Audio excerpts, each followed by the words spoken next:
종료주일 같습니다. 목사님 광고 때는 고난주간 같더만. 예, 하나님께 감사를 드립니다. 우리 연화에서 말씀을 좀 더 들여다 보십시다. 63절, 65절 석절의 말씀입니다. 여러분들 전통적으로 이 말씀을 딱 나누어 놨어요. 즉 54절로부터 62절까지 끊고 63절, 65절 끊어서 이해되었던 말씀이지만 그렇지가 않습니다. 다시 오늘 또 말씀 속에서 진리를 끄집어 올리는 저와 여러분들이 되십시다. 63절, 65절입니다. 지키는 사람들이 예수를 희롱하고 때리며 그의 눈을 가리고 물어 이르되 선지자 노릇하라. 너를 친 자가 누구냐 하고 이 외에도 많은 말로 욕하더라. 누가복음 19장에 보게 되면은 또 마태복음 21장, 마가복음 11장에 보면은 예루살렘에 예수 그리스도께서 오늘 특성과 같이 종려가지 흔들며 왕으로 오신 예수님이 선포되어진 귀한 말씀이 흘러가고 있습니다. 제가 하려고 했었어요. 원래는 이렇게 조금 뒤로 빠져서요. 여러분들 종려주일의 의미는 이렇게 돼야 됩니다. 호산나! 감사와 존귀와 찬양과 영광이 세세토록 영원히 우리 주께 있도다. 호산나! 여러분 이게 바로 종려주일의 의미인 거예요. 왕이신 예수 그리스도께서 내 생명을 구원하신 예수 그리스도께서 이 땅에 오신 날입니다. 우리 너무 거룩하시잖아요. 아니 거북하시잖아요. 너무 거룩이 강조되다 보니까 하나님께서 우리들에게 들려주신 말씀 그리고 그 말씀 속에 상황들이 우리 눈에 보이지가 않을 때가 많아요. 다시 한 번 더 내 모든 죄된 삶을 자유케 하시고 참 생명 주신 예수 그리스도께서 왕으로 이 땅에 오신 그리고 입성하신 놀라운 날입니다. 저와 여러분들의 삶에 진정한 주관자로 오신 놀라운 날입니다. 그 놀라운 날이 나와는 상관없는 날이 되지 아니하도록 오늘 이 시간 우리 하나님의 말씀 붙들고 이 본문 속의 한 주인공과 같이 오늘 내 삶을 뒤돌아보며 그와 같이 살아가고 있지는 아니한지 그 전에 뜨거웠던 신앙으로 말미암아 호산나 뿐이었겠습니까? 마라나타 주 예수여 오시옵소서. 이것이 우리의 신앙이었는데 점점 더 식어져가며 이 땅의 것들을 부여잡고 그 썩어 냄새나는 그곳에 엎드려 세상 것들로 만족하는 인생을 살고 계신다라면 오늘 이 시간 다시금 내 주 하나님 그 영으로 충만한 은혜가 저와 여러분들에게 임하여지기를 원합니다. 예전에 예수 그리스도께서 나에게 은혜를 부어주시고 내 삶의 왕이요 주인으로 모시고 지금까지 살아왔습니다. 아니 잠깐만 살아온 것 같습니다. 아니 살고 있는지도 모르겠습니다.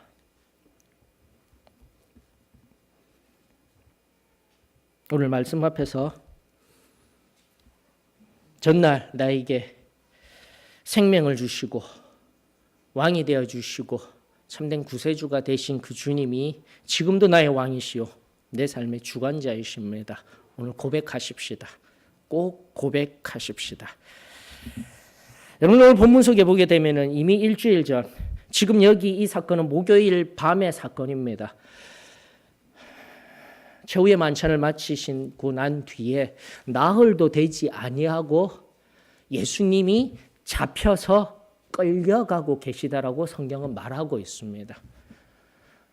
수많은 군중들이 앞서 호산나 외치면서 찬송하고 노래하고 그렇게 불렀던 그 목소리는 온데간데 사라지고 없고요. 예수님, 그 왕이셨던 예수님이 군병들에게 붙들려서 매맞기도 하시면서요 끌려가고 있더라고 성경은 이야기를 하고 있습니다.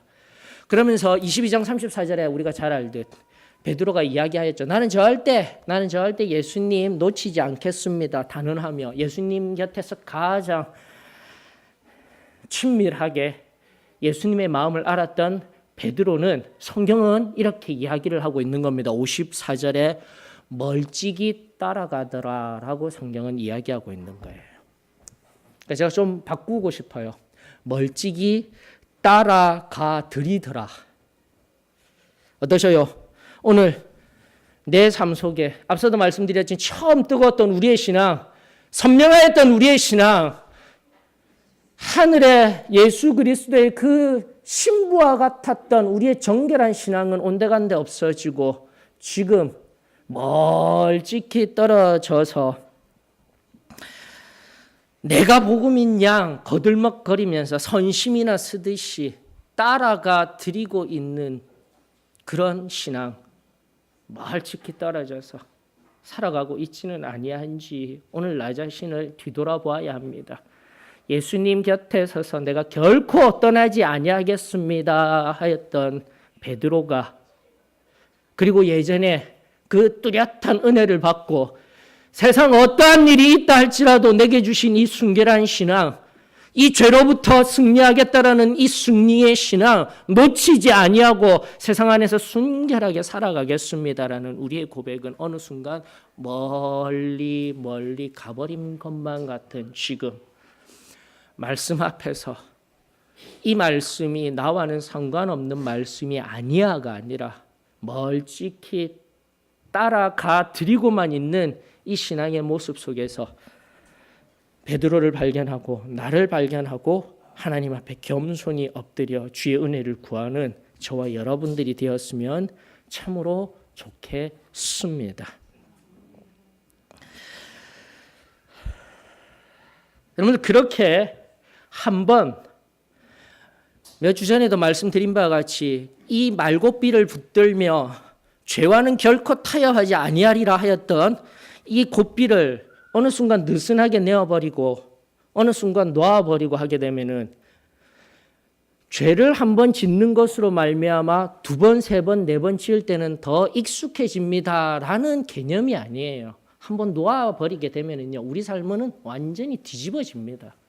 그 죄가 우리를 점령하게 되고요, 그 죄가 우리를 다시 한 번 더 냄새나고 더러운 자리로,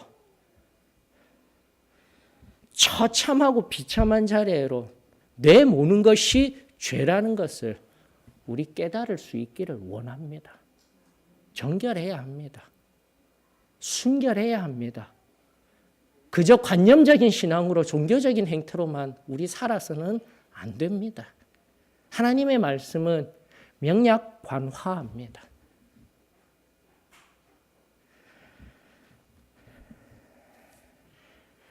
그렇게 큰 소리치며 승리의 삶을 살아가겠습니다 했던 우리의 모습, 베드로와 동일합니다.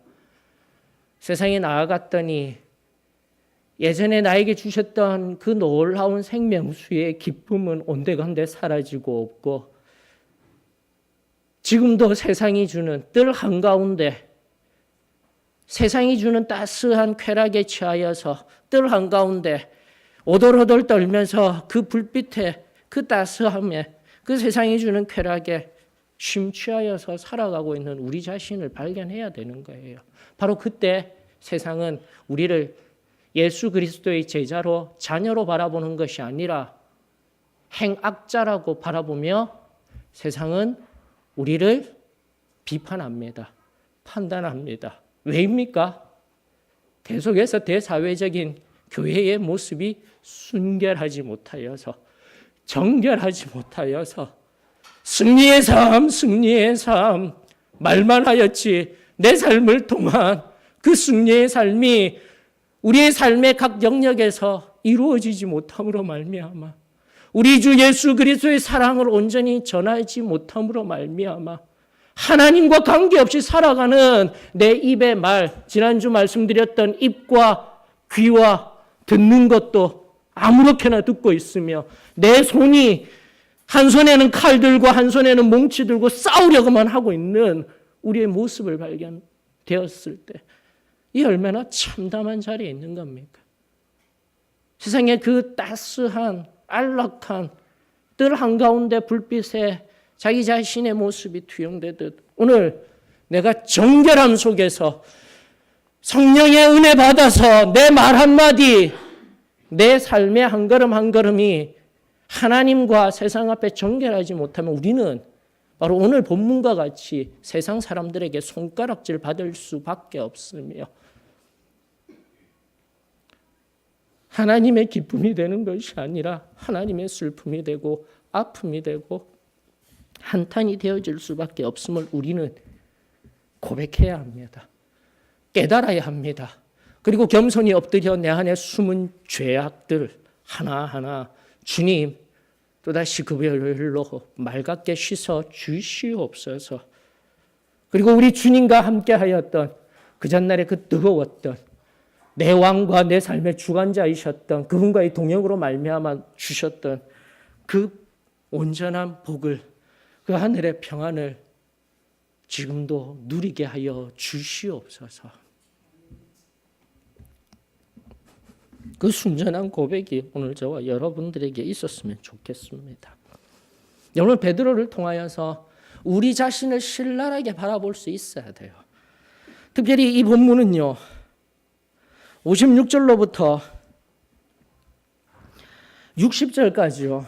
삼중의 구조로 세 번의 부인으로 베드로의 상태를 오늘 우리 그리스도인들의 모습을 여과 없이 보여주고 있는 거예요. 중도 성경 공부를 통하여서 이사야 선지서 수요 성독 시간에 우리가 살펴보면서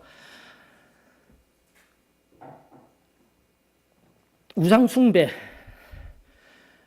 하나님을 알고 가나안에 정착하였던 이스라엘 백성들이 십계명 제일 첫 계명 나 외에 다른 신을 섬기지 말라는 의미가 하나님을 떠나고 나서 다른 것을 섬기는 게 우상 섬기는 것이 아니라 하나님을 알면서도 하나님을 안다 하면서도 하나님이 나의 하나님 맞는데도 불구하고 다른 것을 섬기고 있는 것이 바로 성경이 말하는 우상 섬김이라는 것. 계속해서 우리가 말씀을 통하여서 깨달아가고 있습니다. 지금도 마찬가지예요, 여러분들. 우상을 섬긴다라는 의미는 교회에 나오지 아니하고 예수 그리스도를 믿지 아니하고 하나님을 섬기지 아니하고 다른 그 무언가를 섬긴다라는 이분법적인 나눔이 아니라 내가 하나님 아는데 승리의 삶 아는데 그러나 죄와 타협하고 지금도 그 무언가 하나님이 아닌 그 무언가를 사랑하며 그 무언가의 달콤함 속에 취하여 살아가고 있는 내 모습이 바로 우상 숭배의 모습임을 우리 깨달아야 하는 거예요. 근데 그것보다 더 문제는 바로 그런 상태에 시간을 내버려 두게 되면 어디로 들어가게 되느냐? 배교의 자리로 들어가게 되는 것. 이것이 성경이 말하는 거예요, 여러분들. 그냥 갑자기 하나님 잘 섬기다가 갑자기 흥분하고 나 도저히 하나님 못 섬기겠어 이러고 끝나버리듯 무자르듯이 세상으로 나아가는 게 아니라 방금 말씀드린 하나님의 말씀에 의거한 우상을 조금씩 내 삶 속에 하나님보다 더 크게 섬기는 삶을 살아가는 그 시간성 속에서 어느 순간 배교하게 되더라는 것입니다. 여러분 배교 제가 헬라어 찾아보고 전율하였습니다. 내가 한동안 하나님의 말씀의 끈을 이어갈 수가 없는 상태에 들어가게 됐어요. 여러분 배교라는 헬라어 용어가 바로 아포스타시아입니다. 아포스타시아. 일단 성경 본문 속에 배교자라는 용어는 없습니다. 그러나 바로 배교하다, 배교라는 명사화된 아포스타시아가 만약에 사람, 배교자가 되어진다면 우상을 섬기다가 하나님 곁을 예수님이 나의 왕이심을 고백하는 이 신앙을 완전히 끊어버리는 그 사람을 그럼 헬라어로 바꾸면 어떻게 되느냐? 아포스타시오스가 되는 거예요. 아포스타시오스. 여러분, 그런데 이 아포스타시오스와 비슷한 발음의 헬라어 용어가 저는 여러분들에게 기억났으면 좋겠습니다. 계속해서 원어에 입각한 말씀 계속 드리고 있어요. 배교자와 전혀 우리 한글말로는 전혀 매치가 이렇게 비슷한 것도 없는 사도 아포스톨로스예요. 바로 우리가 그토록 중요하게 여겼던 사도로서의 삶, 즉 세상으로 보냄을 받아 내가 받았던 이 뜨거운 은혜와 뜨거웠던 그 사랑을 세상 속에 증거하는 삶, 그 승리의 삶에서 조금 한 용어를 달리한 용어, 아포스타시오스라는 용어가 바로 배교자가 되는 거예요. 배교자가. 사랑하는 성도 여러분, 다시금 예전에 내가 받아 누렸던 그 뜨거운 신앙의 순결한 체험이 지금도 하나님 앞에 겸손히 엎드려 그분의 은혜를 구할 때 내 안에 물 밀듯이가 아니라 물이 밀려 들어와 가득가득 채웠던 그 놀라운 신앙의 복된 역사가 오늘 저에게 있습니까? 우리에게 있습니까? 우리 자신을 뒤돌아봐야 합니다. 다시금 강조합니다.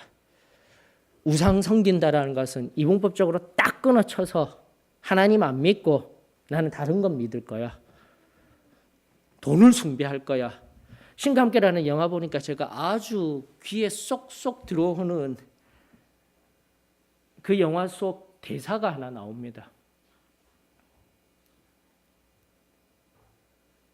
제가 어떤 장면인지 지금 생각은 나지 않지만 그 판관하던 한 신이 얘기하죠. 다른 신을 섬겼어. 다른 신을 섬겼어. 다른 신을 섬겼어. 돈을 섬겼었던 거죠. 물질을 섬겼던 거죠. 그를 향하여서 다른 신을 섬겼어. 다른 신을 섬겼어. 종교학을 연구하다 보면 여러분들 동일해요. 돈을 섬기고 물질을 섬기고 가장 하등한 것들을 섬기고 있어요. 가장 하등한 것들을 가지고 우리 삶에 가치 척도를 여기고 살아가는 인생 얼마나 불쌍한 인생인지 모릅니다. 여러분들. 제발 깊은 자리에서 깨달을 수 있기를 원합니다. 내 눈에 보이는 것 이것 오늘날 아무리 힘들어도 이 하등하고 가치 없는 것들 곧 썩어져 없어지고 순간순간 나에게 많은 것들을 주는 것만 같지만 의미 없으며 오히려 허상뿐인 허무한 것들을 섬기는 인생이 아니라 오직 내 안에 참된 하늘의 은혜를 흘러가게 하시며 나로 참으로 세상 한가운데 행복함을 누리게 하는 우리 주 예수 그리스도만을 바라보며 나아가는 저와 여러분들이 새롭게 회복되어지기를 주의 이름으로 축원합니다. 우상 섬기는 그 시간성 속에 배교의 자리로 나아갑니다. 성경이 끊임없이 우리들에게 말하고 있는 바입니다. 오늘 바로 그 시간이 보이는 거예요. 오늘 본문 속에 56절로부터 60절까지 여러분들 성경 속에 보게 되면요 이렇게 시간이 흘러가고 있습니다. 55절에 베드로가 그 가운데서 고대 근동은 추워요. 해만 떨어지면 조금씩 추워요. 그 한가운데 불빛 속으로 나가면 안 돼요. 그 얼굴은 다 알려져 있어요. 그럼에도 불구하고 그 따스함이 덜덜덜덜 떨리는 내 지금 육신에 내게는 돈이 필요합니다. 물질이 필요합니다. 예, 최소한의 도구일 뿐입니다. 돈이라는 것은 화폐라는 것은 그저 내 물건을 바꿀 수 있는 교환 수단일 뿐이에요. 그거 많아서 어디에 다 쓸 겁니까, 여러분들? 그 따스함 속에 조금씩 와서 앉는 55절과 56절의 시간이 여러분들 보이셔야 되는 거예요. 처음에는 주춤주춤합니다. 세상을 향한 그 속에 나아가는 게 두려워요. 또 시간 58절에 시간의 흐름을 이야기합니다. 조금 후에 예수 믿고 그렇게 뜨거웠던 신앙 속에서 조금씩 내 삶에 하나님보다 더 좋아지는 것들이 하나씩 생깁니다. 내 자녀일 수도 있습니다. 돈과 물질의 영역을 떠나서 관계가 내 안에 우상이 될 수 있는 거예요. 자녀를 넘어서 교회 안에서도 마찬가지입니다. 나는 바울파, 나는 베드로파, 나는 누구누구파. 나는 나와 코드가 맞는 이 사람과 함께 할 거야. 교회 내 분열을 조장합니다. 조금 후에 서서히. 59절에 보니까 1시간쯤 그 따스함에 취하여서 베드로는 예수 그리스도는 매맞고 앞서 63절로부터 65절까지 본 바와 같이 매맞고 조롱거리가 되며 희롱당하고 있으며 욕 들어먹는 그때에 저는 결코 예수님 곁을 떠나지 아니할 것입니다. 제일 처음 은혜 받았을 때 나는 이 순전한 삶을 살아가겠습니다 했는데 나는 어느 순간 조금씩 예수님 없이 세상 속에서 세상이 주는 것을 받아 누리며 취하며 살아가고 있는, 입으로만 예수님 사랑합니다, 입으로만 내가 예수님 압니다, 아무런 상관없이 예수님과는 상관없이 살아가고 있는 우리 자신을 말씀의 거울 삼아 우리를 바라볼 수 있어야 하는 거죠. 어디 그뿐입니까? 상황의 흐름 속에 여러분들 놓여 있는 것을 보셔야 됩니다. 상황이라는 것은요, 상황이라는 용어의 정의는 항상 사람과 연계되어 있어요. 이미 앞서 말한 바와 같이 처음 이 신앙을 시작할 때 한 사람 한 사람이 너무나 귀하였습니다. 하나님의 형상을 잃어버렸던 한 영혼이 회복되어지고 한 영혼 한 영이 회복되어지며 형제자매의 사랑을 누리다가 저 사람이 먼저 변화했기 때문에 나도 변화였습니다. 분파가 갈리워집니다. 서로를 미워하게 됩니다. 그것은 교회가 아닙니다. 교회 안의 공동체의 모습이 아닙니다. 저 사람은 변한다 할지라도 나는 변하지 말아야 합니다. 상황이 변한다고 하여서 그 상황 속 사람이 다른 무언가가 변한다고 하여서 내 신앙이 변화되는 것, 이것은 신앙이 아닙니다. 믿음이 무엇인지, 신앙이 무엇인지 오늘 나를 점검해 보아야만 합니다. 그 상황 속에서 성경은 명확하게 이야기하고 있습니다. 제일 처음 불빛에 앉았을 때 한 요정이 이 사람 분명히 저기 저 갈릴리의 괴수, 다른 말로 하게 되면 배반자, 배교자가 아닙니다. 배반자, 우리 유대 종교의 배반자, 저 괴수 우두머리와 함께한 사람 아니야? 상황이, 세상이 죄와 가까이 한 우리를 정죄합니다. 그때 우리는 말합니다. 예수님 모릅니다. 승리의 삶 그런 거 나 모릅니다. 정결함, 천국 그런 거 모릅니다. 나 자신을 점검해야 합니다. 그리고 두 번째, 또 다른 사람이라고 이야기하고 있습니다. 상황이 또 바뀌었습니다. 시간도 흘렀습니다. 그 상황 속에서 이는 그 도당이라고 이야기를 합니다. 이는 그 공동체라 이야기를 합니다. 교회에 다니는 사람이야 라고 이야기를 합니다. 저 교회 안 다녀요. 몰래 다녀야 돼요. 내 위에 부장님이 나 교회에 나가는 거 기독교인 엄청 싫어해요. 난 교회 나가는지도 몰라요. 우리의 정체성 다 잃어버리고 살아갑니다. 개인의 하나님의 자녀로서의 정체성. 나는 예수님 모릅니다. 나는 교회하고는 상관없는 사람입니다. 상황이 변한다고 하였습니다. 맞아요. 교회가 교회답지 못하고 교회 안에 성도들이 성도답지 못함으로 말미암은 그 상황 때문에 내가 교회를 저버릴 것입니까? 피로 값주고 사신 교회를 내가 저버릴 것입니까? 우리는 그렇게 할 수 없습니다. 교회는 변할 것입니다. 아니, 올바른 종말론을 바라보는 올바른 성도라면 세상은 냄새나고 부패되어져 갈 것이며 그 세상 속에 살아가는 교회도 힘들고 아파하며 신음할 것입니다.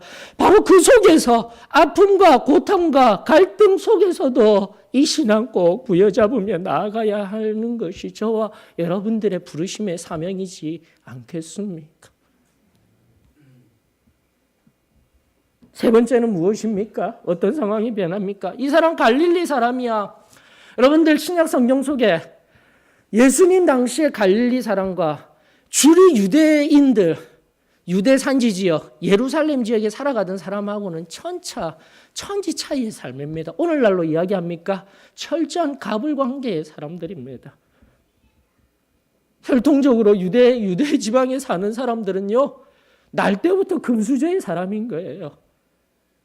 권력 최고위층, 그 유대교 내에서도 유대 쪽의 사람들은 자신들이 다 세대와 세대를 통하여서 권력 누리고 살아가고 있고요. 갈릴리 지방의 사람들은 사마리아를 거쳐 그 사마리아 땅도 밟기 싫어하는 이 주류 유대인들에 의하여서 갈릴리는 그나마 괜찮은 땅인데도 불구하고 우리 땅인데도 한혈족으로 묶여졌다라는 신념을 가진 그 유대인들에게 있어서 그 갈릴리 버리지 못하는 땅이지만 그럼에도 불구하고 착취의 대상입니다. 의뢰 관계성 속에서요. 아파하고 신음하면서 그 로마 제국 앞에 가진 것 없으니 몸으로라도 싸워서 이기자. 갈릴리에서 실제적으로 극단적인 반대주의자들이 많이 나왔던 것. 이미 성경 공부를 통해서 우리 알고 있습니다. 그 갈릴리의 괴수가 바로 예수 그리스도. 그와 함께한 사람 아닙니까? 절대 아닙니다. 나는 그런 사람 아니에요. 여러분도 오늘 어떠셔요? 바로 이러한 삶 속에서 영적인 금수저, 흑수저로 나누어져 있어요. 영적인 가불관계예요. 영적으로 다른 정확한 용어 한번 찾아볼까요? 예수 믿고 그냥 이 예배라는 것 초단위로 흘러가고 있는 대형교회에 맞추어서 우리의 아름다운 찬양 흘러가고요. 뭔가 굉장히 좋은 클래식한 음악들을 흘러가면서요. 그리고 목사님 설교 결코 부담 없이 제사장적인 평화, 위로, 복 전하는 그 말씀에 심취하여서 그냥 편안히 1시간 딱 앉아서 예배드리고 가고 그로 말미암아 천국에 갈 것이다. 이 주류 기독교 앞에서 우리는 아닌데 구원받았으면 죄와 싸워야 하는데 어두워져 봐가는 이 세상 한가운데 세상이 우리를 핍박할 때에 아니라 말하며 내가 포기해야 할 것들이 많은 세상인데 오히려 한 걸음 한 걸음 아프게 걸어 나아가야 하는 것이 진정한 우리의 삶인데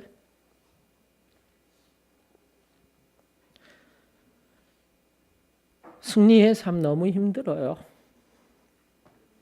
하나님 앞에 완전 성화 상태적으로 그 상태에 머물러 있을 수는 없지만 그 완전 성화의 성결을 내가 받아 누리고 그 은혜를 아는데 그 순결함을 아는데 앞선 입과 내 귀와 내 손은 지금 무엇을 하고 있는지 하나님의 말씀이 맥락 속에서 우리들에게 오늘 어떠한 도전을 하고 있는지 우리 자신을 점검할 수 있기를 원합니다.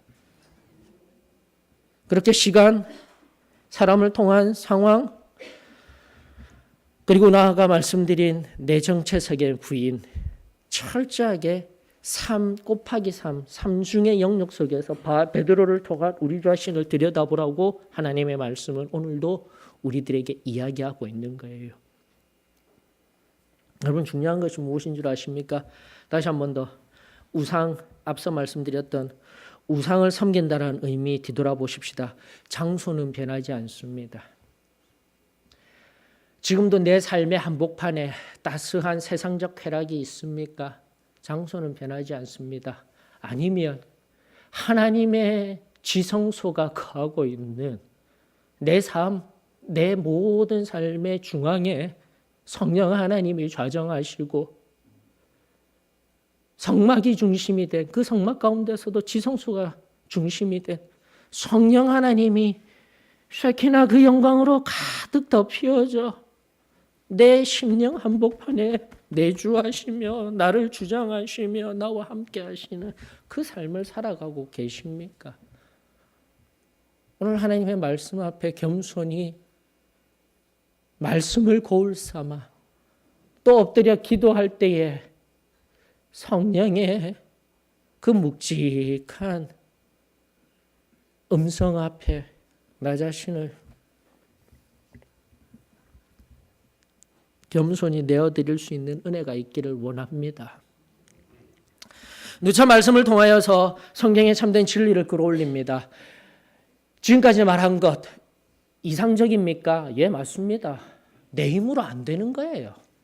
이게 핵심인 겁니다. 내 힘으로 될 수 있으면 그게 바로 종교가 되는 겁니다. 그러나 기독교는 종교가 아닙니다. 수행하고 뭔가를 열심히 하고 율법 잘 따르고 해서 되는 것이 기독교가 아니에요. 바로 예수 그리스도께서 우리들에게 오신 거예요. 그게 기독교예요. 내가 하는 게 아니라 예수 그리스도께서 이 땅에 오셔서 성육신하여 주시고 십자가에 달려 돌아가시고 승천하신 연후에 승천하시고 너희들끼리 살아라 라고 내버려 두신 것이 아니라 성령께서 이 가운데 오셔서 우리를 붙들어 주시고 기도하게 하시고 말씀에 순종하게 하시는 게 이게 기독교인 겁니다. 여러분들, 내가 하는 게 아니에요.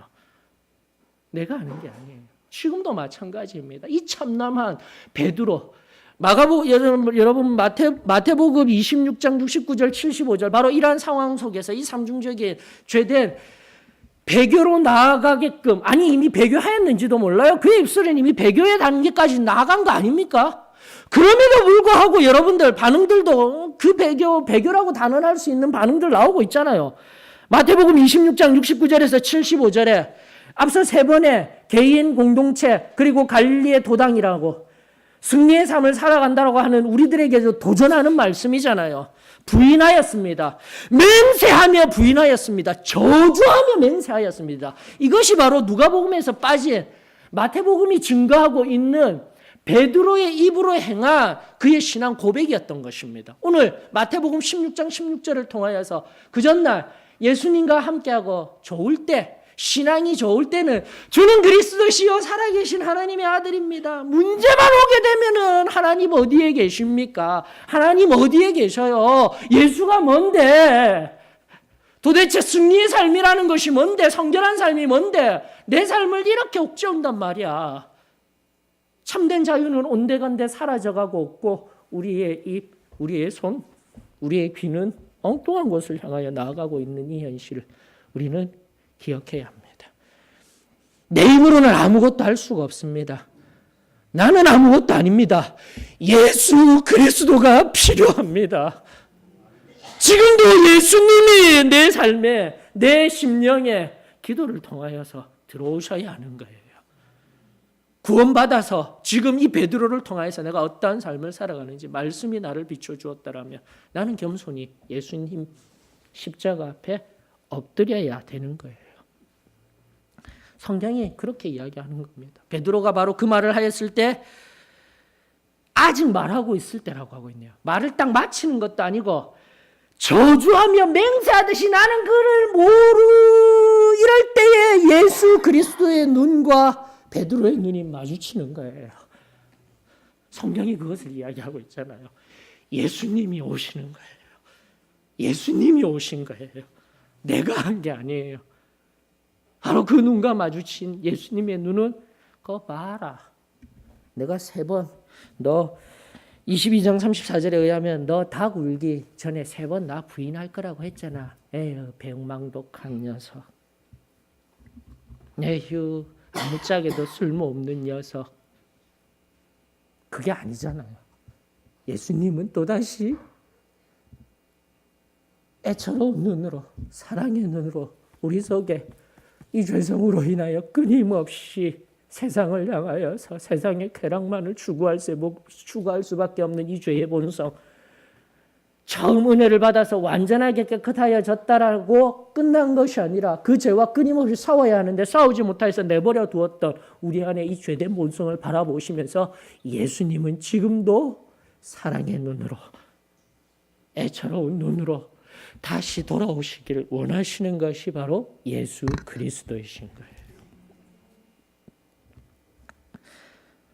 오늘 이 시간 우리 그 주님의 눈앞에, 그 십자가 앞에 우리 엎드리지 아니하시겠습니까?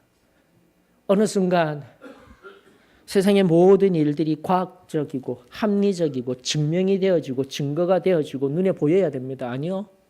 철저하게 신앙은요, 믿음은요, 눈에 보이지 아니하는 것을 바라보면서 나아가게 될 때에 은혜가 있는 거예요. 지금도 말씀을 바라보며 나는 그래 아무짝에도 쓸모없고 또다시 정직하게 고백하건대 내 삶의 매 순간순간마다 내 입으로 내 손으로 내 귀로 내 오감이 계속해서 반복하고 있는 이 죄의 문제 나는 할 수 없지만 우리 예수님이 우리 주님이 해결하여 주실 거야. 우리 주님이 말갑게 씻겨 주실 거예요. 그 순전한 믿음이 오늘 저와 여러분들에게 온전히 임하여지기를 원합니다. 여러분들 왜 제가 그러면서 베드로는 심히 울고 통곡하잖아요. 심히 울고 통곡한 이유가 다른 것 아닙니다. 여기에 눈물이 메말라 있는 이유는 말씀을 꽉 막고 앞선 주에 말씀하신 귀가 잘려서요. 귀가 잘려서 귀가 잘려서 들리지가 않는 거예요.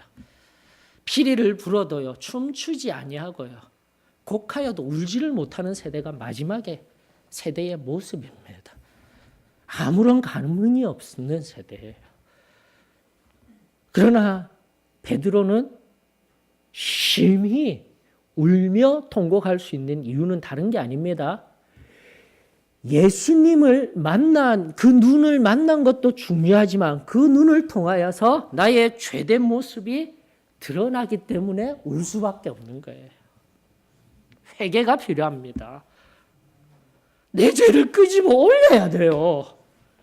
내가 이 자리에서 울지 못하는 것은 아직도 하나님의 말씀과 예수 그리스도가 만나지지 아니하기 때문에 울 수도 깨닫지도 아무것도 할 수가 없는 거예요. 내가 하려 하기 때문에. 그러나 모든 거 다 내려놓고 예수님 앞에 다시금 그 십자가 앞에 내가 겸손히 엎드려 그 따스한 눈과 성령 하나님의 지금의 일하심을 믿음으로 바라보며 그분의 도우심을 구하며 내가 죄인입니다 고백할 수 있는 그 믿음이 있더라면 오늘 이 순간 우리 하나님께서 친히 찾아오셔서 지금까지 내가 알지 못했던 그 놀라운 일, 내가 예전에 받았으며 지금 누리지 못하고 있던 그 놀라운 은혜가 오늘 이 자리에 온전히 체험되게 되어질 줄 좀 믿습니다. 자, 지금 예수니가 뭔데? 도대체 이 예배가 뭔데? 성례식은 또 무엇이건데? 그러지 마시고 단순한 믿음으로 우리 주님이 오늘 나에게 무엇을 주실지 무엇을 행하실지 우리 바라보았으면 좋겠습니다. 그것이 바로 63절과 65절의 의미인 거예요. 여러분들 이 군병들이 어떻게 희롱하고 있습니까? 너 선지자라며 선지자 노릇해봐. 선지자 노릇해봐. 이 군병들은 선지자를 잘못 이해하고 있는 것 같아요. 지금도 성경 공부를 통해서 우리가 잘 알듯 선지자는요 하나님 앞에 받은 계시, 물론 이스라엘 백성들을 향한 그 이스라엘들과 함께 하였던 고대 근방에 있는 그 나라들을 향한 저주의 메시지를 선포하던 자였습니다. 그래놓고 획 도망가 버렸나요? 아니에요. 그렇게 심판의 메시지를 선포하고 그렇게 말하고 나서 내가 이거 이제 하나님의 진노가 임할 테니까 나 빨리 도망가야지. 요나 같은 게 선지자가 아니라 그 하나님의 메시지를 선포하고 난 뒤에 그 선포가 이루어지는 것을 온몸으로 부딪힌 사람이 선지자인 거예요, 여러분들. 예수 그리스도가 참된 선지자인 겁니다. 예수님은 지금 걸어가셔야 될 것이 무엇인지 너무 잘 알아요. 우리 청년들에게 도전합니다. 불확실성 시대를 살아가는 우리들에게 예수 의미 없습니다. 아니, 오히려 불확실함이 우리에게 은혜인 거예요. 아무것도 모르잖아요. 좋은 게 있는지 없는 게 있는지 우리가 모르는 게 은혜라는 걸 아셔야 합니다. 예수님은 지금 당신이 걸어가셔야 할 그 처참한 길이 무엇인지 알면서도 피하지 아니하시고 담담하게 걸어가고 계신 거예요. 이분이 참 선지자가 아니십니까? 바로 이분이 놀라운 사랑의 주님이 아니십니까? 알면서도 그 길을 걸어가고 계시며 묵묵히 감내하고 있는 이유는 다름 아닌 이 베드로를 위하여서. 이렇듯 죄 가운데 참담하게 걸어갈 수밖에 없는 베드로, 그리고 나가 오늘날의 우리 한 사람 한 사람을 위하여서 예수 그리스도는 알면서도 묵묵히 그 십자가의 길을 걸어가셨습니다. 군병들이 자기가 알던 너 선지자 노릇해봐, 예언하고 이상한 능력 보여서 해봐, 그런 선지자가 아니라 백성에게 선포한 구약의 선지자들, 그 선포한 것을 그 온몸으로 받아내며 함께 아파하고 신음하였던 선지자와 같이 온 인류의 죄를 문제를 아니 계신 것 같이 따로 떨어뜨린 것과 같이 오늘날에 관심 없는 죽은 신과 같이 여기는 이 시대성 앞에서 우리 주님은 친히 찾아오시고 말씀하시며 담당하셨다라는 것을 잊지 아니하시기를 주의 이름으로 축원합니다. 그 사랑이 여기 있는 거예요. 다른 무엇도 아닌 저와 여러분들을 위한 그 놀라운 예수 그리스도의 사랑이 바로 오늘 이 종려주의에 왕으로 오신 예수 그리스도, 나의 구세주로 오신 예수 그리스도, 그 예수 그리스도가 진정한 내 삶의 왕으로 구세주로서 새롭게 고백되어지시길, 체험되시길 주의 이름으로 축원합니다. 다시금 나오셔서 여러분들이 직접 만나시는 거예요. 하나님은 지금도 일하십니다. 그분은 지금도 묵묵히 당신의 일을 감당하고 계십니다. 우리 그분을 직접 만날 수 있는 기도의 깊은 자리로 우리 자신을 내어드리며 정직한 영으로 깊은 기도의 자리로 나아가십시다. 그가 오신 이유입니다. 그가 오신 이유, 앞쪽을 바라보시면서 우리 이맘때 늘 불렀던 귀한 찬양, 그가 오신 이유 부르시면서 하나님 앞에 깊은 기도의 시간 가지십시다.